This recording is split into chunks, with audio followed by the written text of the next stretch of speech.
வணக்கம். தெனாலிராமன் கதைகள்.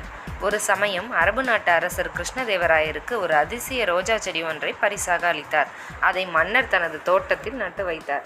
சிறிது காலத்திற்கு பிறகு அந்த செடியிலிருந்து ரோஜா மலர்கள் மலர்ந்தன. அங்கு வந்த தெனாலிராமனின் மகன் அதை பறித்து தனது தாய்க்கு பரிசாக கொடுக்க நினைத்து பூக்களை பறிக்க தொடங்கினான்.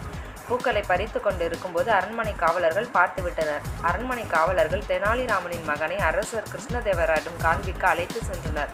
செல்லும் வழியில் தெனாலிராமன் காவலர்களை பார்த்து, என் மகனை எங்கே அழைத்து கொண்டு செல்கிறீர்கள் என்று கேட்டான். அவர்களோ, உங்கள் மகன் ரோஜா பூக்களை திருடிய போது அவனை நாங்கள் பிடித்து விட்டோம். இப்போது அவனை மன்னரின் பார்வைக்காக அழைத்து செல்கிறோம். வேண்டுமென்றால் அவன் கைகளில் உள்ள திருடிய ரோஜா பூக்களை பார் என்று அவன் கைகளை காண்பிக்க செய்தனர். தெனாலிக்கு என்ன செய்வதென்றே தெரியவில்லை. இருந்தாலும் தன் மகனை காப்பாற்ற விரும்பிய தெனாலி சிறிது நேரம் யோசித்து தான் அணிந்திருந்த மேலாடையை கழற்றி மகன் மேல் போர்த்தி விட்டார்.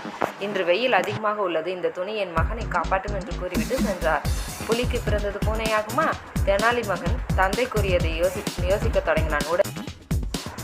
ஒவ்வொரு பூக்களாக சாப்பிட ஆரம்பித்தான். துண்டு மூடி இருப்பதனால் சாப்பிடுவதை காவலர்களை கண்டுபிடிக்க முடியவில்லை. அரண்மனை காவலர்கள் தெனாலிராமனின் மகனை அரசர் கிருஷ்ணதேவராயர் அழைத்து சென்றனர்.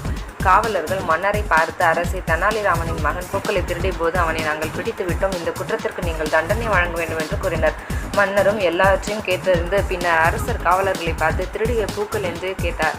காவலர்கள் மன்னரை பார்த்து, பூக்கள் அனைத்தும் அவன் கைகளில் தான் அரசே உள்ளது என்று காவலர்கள் கூறினர். அரசர் தெனாலி மகனை பார்த்து, உன் கைகளை காட்டு என்று கூறினார். அவனும் வெறும் கைகளை காண்பித்தான். அவன் கைகளில் எதுவும் இல்லை.